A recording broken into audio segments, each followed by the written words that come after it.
I want everyone to take a second and think about the medical field. First thing that came to your mind was probably doctors, right? Whether it be a heart surgeon, your family practitioner, or the anesthesiologist in the operating room, most people first consider those professions. But have you ever thought about who makes the MRI machine that you go through when you injure your knee? Or what about who creates the prosthetic limbs that rehabilitate people every single day? Or the people who provide doctors with the equipment they use in surgery? There are many people who work behind the scenes of the medical field to make everything run smoothly and allow the doctors to do their jobs to the best of their ability. Among these people are the biomedical engineers.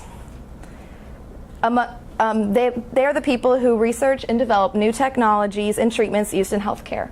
Without them, operating rooms would be far less innovative, the process of diagnosing patients would take far longer, and overall, medical care as a whole would be far less efficient. One day, I hope to be a part of this rewarding and revolutionary field. Hi, I'm Brittney Williams, and I'm a senior in the FHS ISM program studying biomedical engineering. I started the year with my career outlook, and doing this, I looked into biomedical engineering and what it was all about, and it was very daunting because I thought biomedical engineering was very specific, and it turns out it wasn't. There were many things you can do with this, and so it was almost like choosing a topic all over again. I didn't know where to start, where to choose from, and I found out this is time to really dig into research and find out where my passion lies. Which brings me to my quote, which is, "Success is no accident. It is hard work, perseverance, learning, studying, sacrifice, and most of all, love of what you are doing or learning to do," said by Pele. This is what I know it will take for me to achieve success this year in ISM, and exactly what I plan to do from the start. I knew it would be tough and a lot of work, but I was going to put the effort in order to find my passion because I knew that was the main goal of this and it would pay off in the long run. So my first research assessment, I looked at prosthetics and orthotics, which is something that's always intrigued me. It was a very noble job helping people, and there was a lot of room for research, so it was very intriguing to begin with. It was a good start. And then I did one over deep brain stimulation, which is in a totally different direction. It's more of the brain and the neurological system than like the orthopedic side of the body. And so it was very different and more heavy in like electrical engineering, and it was very neat, but I wasn't quite as intrigued as I was with prosthetics. Next, I did a research assessment over cartilage regeneration, and it was a case of finding out what I do not like. And I was bored reading it. It was about fixing tissues within the body and things on a cellular level, and it was more chemical engineering, and I just wasn't a fan. So this was a good way for me to narrow down the possibilities and take it off my list. My next research assessment over external limb devices, they're very similar to prosthetics in that they help people with disabilities, but they're on the outside of your body instead of being put in. And this again sparked my interest, so it kind of showed me that the physics-heavy orthopedic side of engineering was where I should be headed. And this gave me some clarity going into my interviews on what kind of people I should be interviewing, what kind of research I should be doing before interviews. And it let me know that I wanted to be on that orthopedic side of engineering and then be in the design side of it. Not as much the research, but more of the hands-on work. So here are my interviews. My first interview was with Dr. Eric Waldorf at Orthofix. He is a research scientist there, and he talked to me just about what biomedical engineering was, since I didn't know much. Told me about possible jobs I can go to, industry versus academia, because he has his PhD and did a lot in academia, and told me about important qualities in being a biomedical engineer, which is not more, it's more than technical. It's about being a personable team member as well. My second interview is with Mr. TJ Backett, who's a clinical engineer at St. Jude Medical, which is now Abbott. But he worked with a neurological focus there because they do a lot of brain work and engineering there. And the greatest lesson I learned from him was not to major in biomedical engineering, which was a huge help because I never would have known that. I never would have expected for a biomedical engineer not to major in biomedical engineering. So he really guided me that way. My third interview was with Miss Jessica Sampson. She's a manufacturing engineer at Orthofix, so she works more with the creating of medical devices, the physical part, more than the design. So she brings the ideas to physical beings. And so she showed me the lab of Orthofix, and it was really cool. It kind of got me interested into that and showed me just the smaller things in it that I didn't imagine, like the laser machines to make laser markings and things like that. She also taught me a lot about being a female engineer and how to be successful in a male-dominated field. My fourth interview was with Miss Amanda Alsbrook, who later became my mentor, so I'll talk about her a little more later. And my last and final interview was with Mr. Ryan Sefcow. He is the director of mechanical engineering at St. Jude, now Abbott, and he had a patent pending at the time. Probably now it's a real deal. But he talked to me a lot about that and some neurological focus and had a lot to do with deep brain stimulation, so I already kind of knew about that. And what I learned from him, more just hearing him speak, was about how important it is to find that passion and to work with something that you're passionate about. And he also gave me some interview tips, because he does a lot of interviewing, which a little late, but it's never too late to be good at interviewing for the future. And so next came my original work. And this was right when I had started to get my mentor, so I was still trying to decide what I wanted to do. And so the first step that I took was introductory research.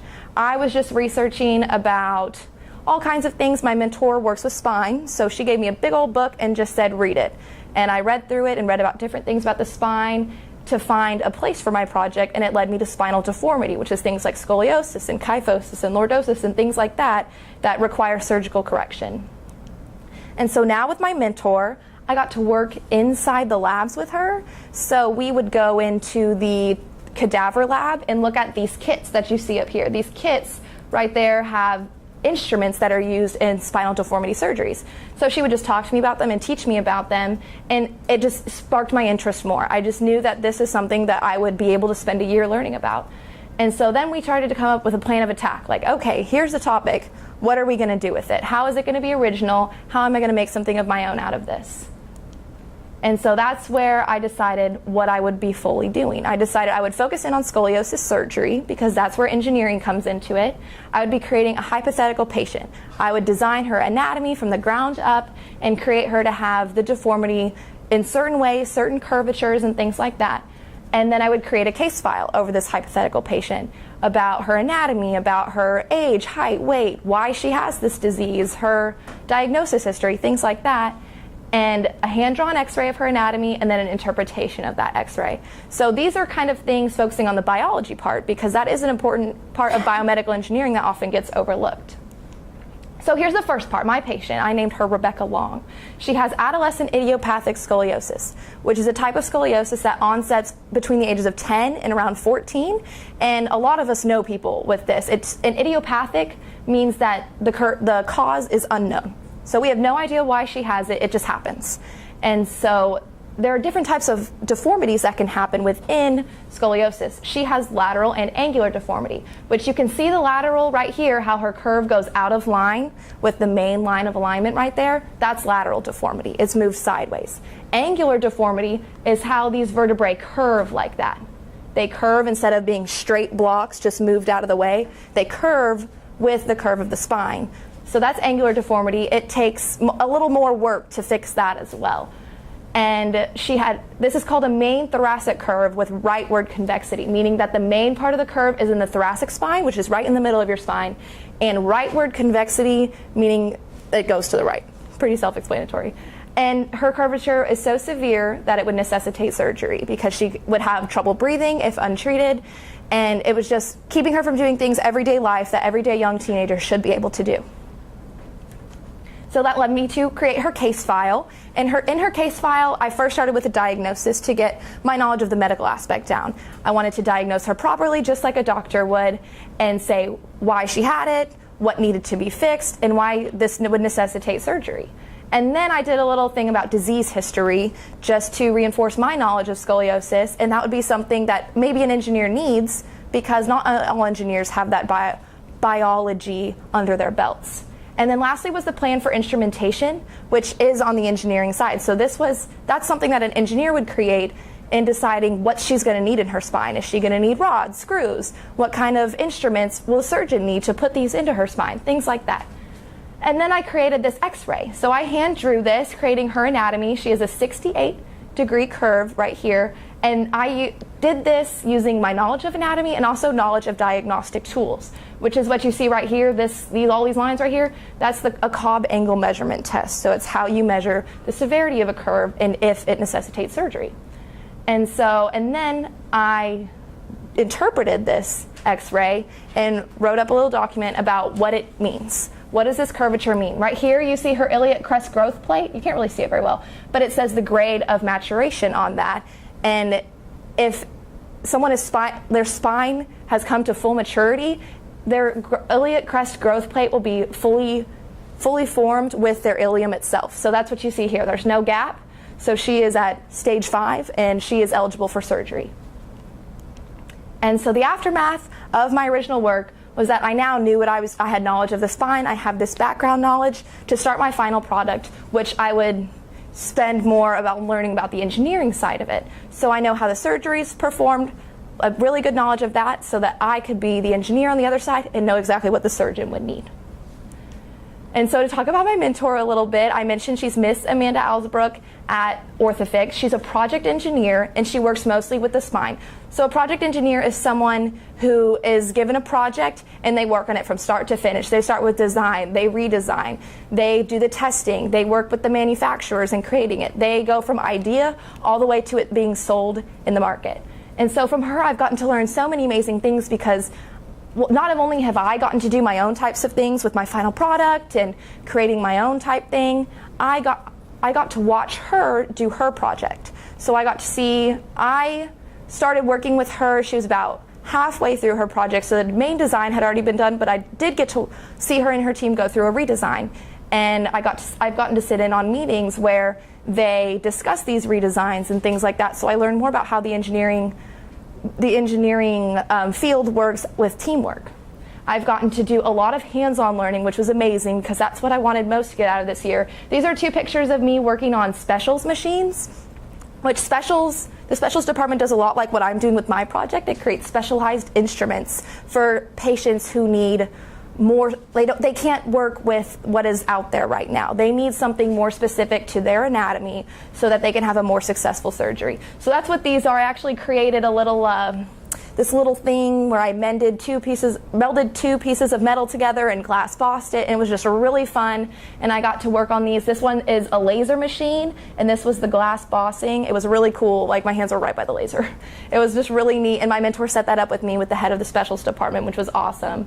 And so I've gotten a lot of hands-on experience with that, and not only with the modeling, but the manufacturing side as well, which has been amazing.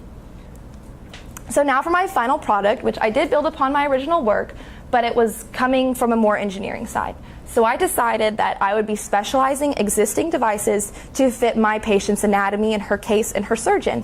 Something I didn't know about biomedical engineering is how important the surgeon is to the entire picture. Because the surgeon is they're who's fixing this patient. So if they have a certain preference or specification that they would like, then that has to be put into play. I watched my mentor work with surgeons on if they like her devices or if they don't, because in this market, surgeons are the consumers. So engineers are working to please the surgeon. So I would also have to fit in surgeon preference. So I created kind of like a surgeon profile about what they would want from the engineer.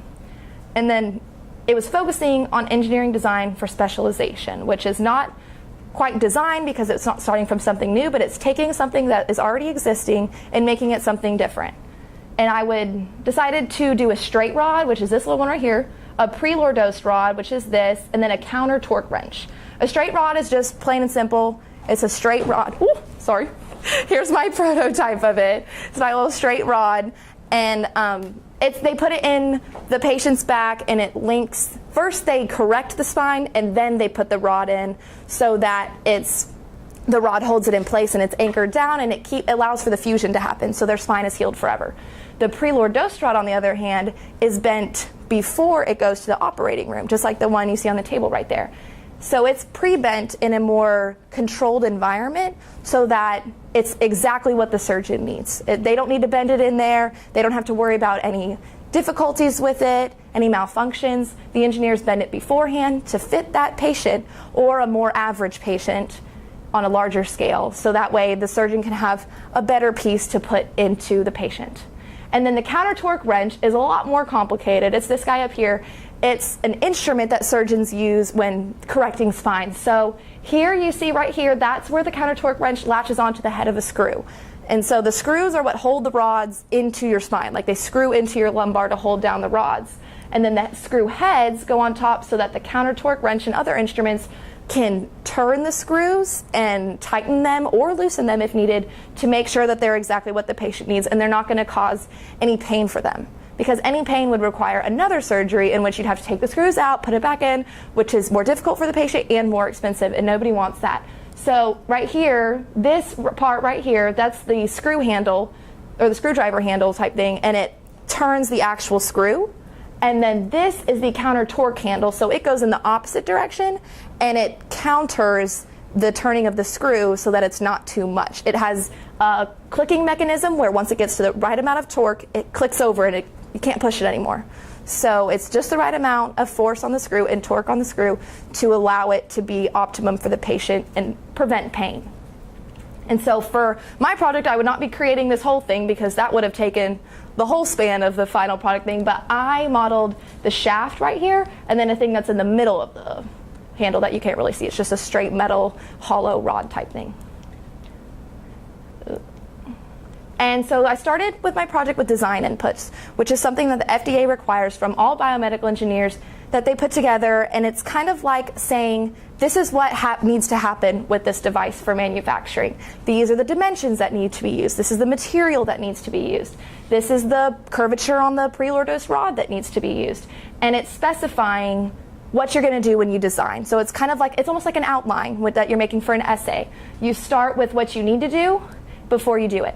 So in this document that I created, I outlined what my surgeon would require. That's the little screenshot here, is the surgeon preferences and what they require, which was the material of the instruments that they wanted, because deformity correction surgeries are so intense, you need really strong instruments so that they don't break in the middle of someone's back. And also the handle size to allow her the best grip in order to not have any mess ups in there using the counter torque wrench and things like that. And then the other part of it was the anatomical requirements based on the patient, and that was things like the length and width of the rods, because if someone's heavier, then they're going to need a larger diameter rod to support them better. If they're shorter, they're going to need a shorter length rod to fit the spine better, so that way the surgeon doesn't have to cut it in the operating room, because that's a less controlled environment. So based on her anatomy and the surgeon I kind of created, I came up with design inputs that would dictate my specialization that I would be doing on these devices. And the next part of it was modeling. This was my favorite part. I got to work in a 3D design software called SolidWorks, which is used at college campuses around the world, and it's also used, it's the most commonly used modeling software in the professional world as well. So I got to actually work in this program and model my own devices and instruments from nothing. And so I didn't start from the other ones. I created them all myself. And the design inputs are what gave me the beginning to start on it. So I started with just playing around in SolidWorks a little bit and getting to know the software. And then I started with the straight rod because it's the most simple, the preloaded rod, and then finally the counter torque wrench pieces. And so for each of these models, what was great about doing the different ones is that I got to use different features for each prototype that I created. So it was learning about the entire software as a whole instead of just how to extrude, because there's like extruding and cutting and there's the bending and all different kinds of engineering stuff. And it allowed me to learn about all those different aspects so that I just have a better mastery of it when I go on to college and onto my career. And so this is the model of my straight rod. You can see here, those are the laser markings on them. Those are on every instrument out there because it has to specify where it comes from just in case there's a malfunction, because if there's a malfunction, the entire lot may need to be recalled. So that's why this is on here, and here you can see like the planes and some of the different features here, like that's called a fillet right there, and it's different features on this straight rod that I created. And then this is the preloaded rod, which required a radius of curvature, which was 13 inches, and so that was a different feature.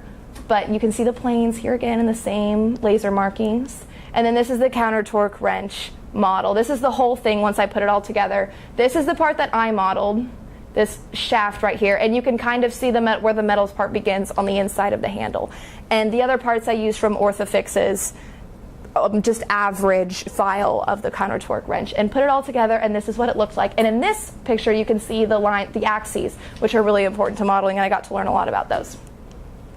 And then I went on to drawings, and drawings are engineers' way of giving you a more detailed look at this model, because from these you can't really tell exactly what all the dimensions are and how you would manufacture it. So designs show specific dimensions, they tell you specific materials and specific procedures to follow when you're manufacturing these. So they give them to the manufacturing company, and a lot of times there's debate. I sat on a meeting where my mentor's project team worked with the manufacturers to see what they could do with tolerances. So that's like saying this has to be 5 millimeters plus or minus 0.2 millimeters, like give them a little bit of leeway, but some manufacturers say they can't work in that error and they need a larger tolerance. And so that's things that work out between the engineers and the manufacturers through the drawings. It's a method of communication that allows the manufacturers to know exactly what the engineers meant by every single thing on the model and what's important, what's not as important, and things like that.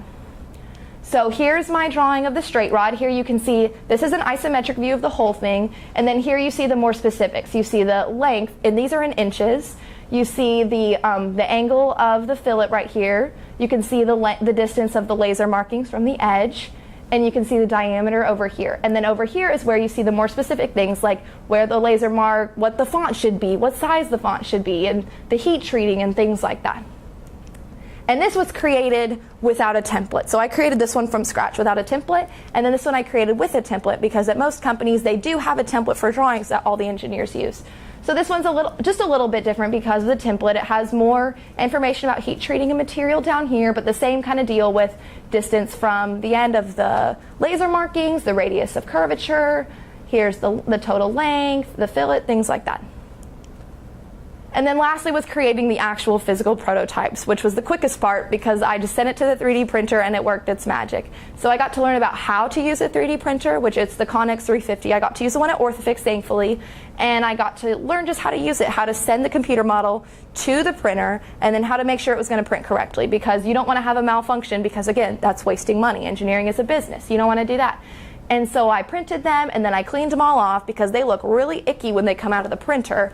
And that's what these are. This is how it comes out of the printer with all this gooey yellow stuff, and it's getting on my fingers, and it's just, this is the support material that has to be on there because it can't just print like holes and things. It can't just leave it hollow when it prints it. So this is the support material that I then scratch off, and it becomes this hard white plastic, and this will be painted for final presentation night to look better. But this is the final prototype material. It's this solid plastic. But I also liked this because it shows you the multiple dimensions of the counter torque wrench. So you can see that it's hollow, you can see the different pieces in it, and things like that. But I got to learn how to clean it, which isn't like super difficult or anything, but it is something that's important to know how to do properly so that you don't break your prototype that you just printed, because again, that's wasting money. So that was really fun to just see my designs come to life and clean them off and get them perfect and things like that. And then the final part of my final product was this document and this outline I created about engineering design for specialization. So there's an 8-step engineering design process that all engineers learn from and start with. So I took from that and created an 8-step engineering design process for specialization, for beginner engineers like me who are learning and who don't quite have this great knowledge to just be creating ideas out of thin air on how to heal people. And so it's kind of like a beginner's guide to learn about engineering. It's how to take from devices that exist right now and create something different out of them, how to start having original ideas in that way. So in this document, I detail specific steps in the process, like what each step is. It starts with research and it goes on to prototypes and testing and things like that. And then also how I followed each step as an example for how you should be doing this with products that exist. And so this would allow others to benefit from my work in research and for other engineers to learn from things. And it's just a better guide to start in engineering because it can be so daunting. And so for the overall experience of ISM, it has been so amazing. I've had so many technical skills that I've learned, especially with computers, because I'm horrible at computers, and my mentor knew that, and so she helped me a lot with that. And so that's things that are really going to help me when I get to college to have that leg up over my peers. I got to learn so much about the field of medical device engineering, not just by like the actual engineering side, but how it runs between people, between the manufacturing company, in your team, with executives, things like that. And I learned a lot of lessons, more like life lessons, on professionalism and deadlines and workloads and things like that, which have been fantastic. And that's me and my mentor up there. So in conclusion, ISM has helped me so much prepare for college and career, which I think has been the most amazing part because I know that I'm going to be ready when I move on to my next step. I've learned so many important life lessons and gained so many irreplaceable experiences, and I'm so grateful to have found my passion in biomedical engineering. And I know this is what I want to pursue at the next level, which at the next level I'll be going on to the University of Kentucky to study mechanical engineering with a biomedical certificate and eventually obtain my MBA, because I want to go into more of engineering management. But I'm really excited about that, and now I know exactly what I should be doing, and I'm so grateful to my mentor for helping me just figure it out and helping me realize that this is what I'm passionate about, and it's what I need to spend my life doing, because it's just what I love and something that I know I could do every single day. We've already been through so many challenges and obstacles, and we've come out of it all stronger and more confident. We've gone through it so quickly and so passionately that we didn't even fully realize the full difficulty of what we've been doing, like going out on a limb weekly, asking professionals to do favors for us, high school students, and creating a project of original ideas, and then this final product, a tangible representation of our originality. And it's just so amazing to think that us as high school students have had this opportunity to do so. Even just a year ago, I never thought that I would be in this place right now and I could say I've done these things. But I've grown so much in just 1 year, and I'm so excited to go on and use these skills that I've been given through this program. And I know I'm going to be so prepared, and I'm so excited to go on and make this a dream and make this dream come true. All it's going to take is some hard work, some perseverance, learning, studying, and most importantly, some sacrifice. And before we know it, we'll be young professionals remembering the year in which we discovered our passions with nothing but pride and smiles. Thank you.